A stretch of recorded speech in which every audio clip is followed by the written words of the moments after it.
আমাদের ডাঙ্গিতে আজ বিজয়া মিছিল হতে চলেছে, তো সেখানে যাওয়ার জন্য আমি আর শান্তনা বেরিয়ে পড়েছি। আরও অনেকেই আছে, তো সবাই একসঙ্গে যাব। তো চলো। হাই আমার হাই কালো দোল, জয় শ্রীরাম। ইয়েস, তারপর আরেকজন ভাত খায় ওষুধ খায়, ওই দেখো সাজুগুজু তো ব্যস্ত। আমি আর শান্তনা যে রাখি বোনদের বাড়িতে চলে এসেছিলাম, এখানে সবাই ছিল, তো এখান থেকে আমরা একসঙ্গে হয়ে যাব। আর কোথায় মিছিলটা হচ্ছে না হচ্ছে সবটাই তোমাদের সঙ্গে শেয়ার করবো আমার ভিডিওর মাধ্যমে।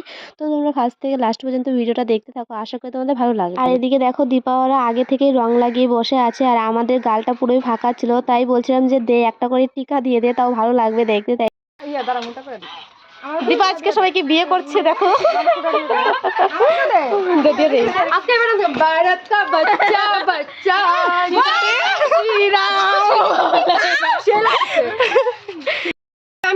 তো বন্ধুরা আজকে আমরা যাচ্ছি হলো বিজয় মিছিলে, তো সবাই মিলে যাচ্ছি, খুবই মজা হবে। তো একবার হবে নাকি সবাই মিলে জয়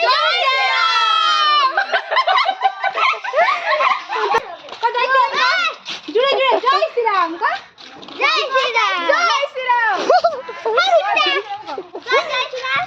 আমি আর শান্তনা যখন যাচ্ছিলাম রাখি বোনদের বাড়িতে, তখন দেখি ছোট ভাইটা মানে আবির নিয়ে জয় শ্রীরাম বলে যাচ্ছে। আর আমরা যখন মিছিলে যাচ্ছি প্রায় আধা ঘন্টা পর, তখনও দেখি সে দাঁড়িয়ে।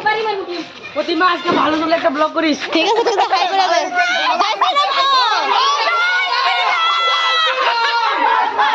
তো দেখো রাস্তায় দাঁড়িয়ে আমরা আবির লাগাচ্ছিলাম, আর তখনই কয়েকটা ভাই এসে বলছে প্রতিমা তুই ব্লগটা কিন্তু ভালো করে করবি আর আমাদেরকে কিন্তু নিবি। আর তারপরে ওর সঙ্গে আমার যতবারই দেখা হচ্ছে ততবারই বলছে আমাকে কিন্তু নিবি, আমাকে আরও নে ভিডিওতে, আমাকে আরও।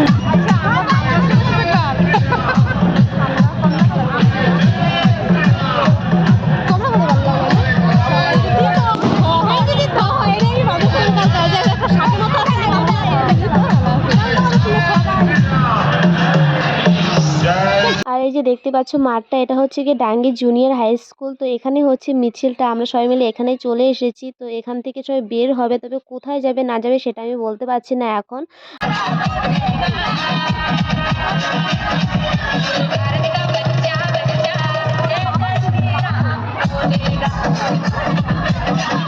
আর তারপরে দেখো এই যে দুই সুন্দরীর সঙ্গে দেখা হয়ে গেল, মানে মনিকা আর ওর বোনুর সঙ্গে। তো বলছে আমি একটু হাই করে দেয়, তাই হাই করছে। আর ওরা আসা মতোই রাখি দিয়ে ওদেরকে রং লাগিয়ে দিল। আর যে দেখতে পাচ্ছ মনিকাকে পুরো আবির লাগিয়ে দিয়েছে, মনে হচ্ছে যে বিয়ে করে ফেলেছে, এরকমই দেখা যাচ্ছিল। তারপর দেখি যে দিদি সুনুকে নিয়ে রাস্তায় দাঁড়িয়ে আছে, তাই ওখানে একটু চলে গিয়েছিলাম সুনুর সঙ্গে দেখা করার জন্য। আর তারপর আমার গাল থেকে সুনুর গালে একটু আবির মাখিয়ে নিলাম, এই যে দেখতেই পাচ্ছ।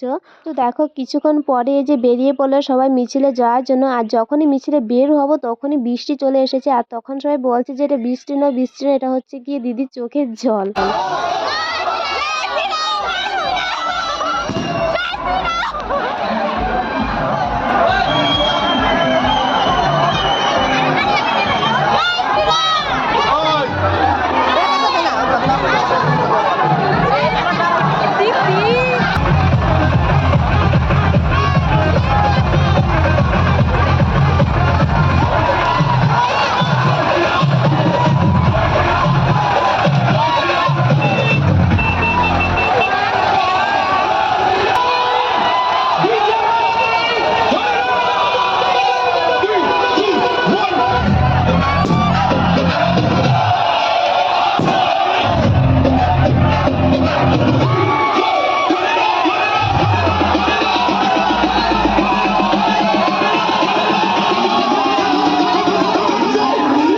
আর এই মিছিলে যে এতটা ভিড় হবে, এতটা লোক হবে আমি ভাবতেই পারিনি। যে সত্যি কথা মানে প্রচুর লোক হয়ে গেছে, প্রচুর মানে বোঝা যাচ্ছে না ক্যামেরাতে, বা সামনে থেকে দেখলে বুঝতে পারতে যে সত্যি এখানে প্রচুর লোক হয়েছে। যাই হোক, তো চলো আজকের ভিডিওটা এখানেই শেষ করছি। ভালো লাগলে একটু লাইক কমেন্ট শেয়ার করে দিও। Thanks for